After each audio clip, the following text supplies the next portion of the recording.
ভালো লাগতেছে? অনেক বয়স। হ্যাঁ টোটাল কি খায়, কি ওদের কি খাবার দিচ্ছে? সব মাছ খেয়ে ফেলাইছি, দেখছেন না? মাছগুলো নাই তো। ছোট মাছ নাই? হ্যাঁ সবটি খেয়ে ফেলাইছি। ওই পাশে বড় বড় মাছ। মাছগুলো দিল না।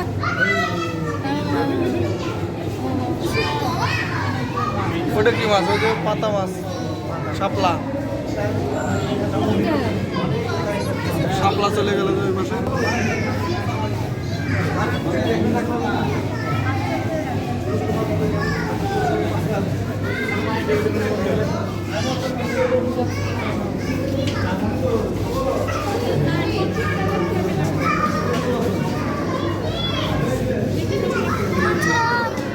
শাপলা, শাপলা মাছ, শাপলা মাছ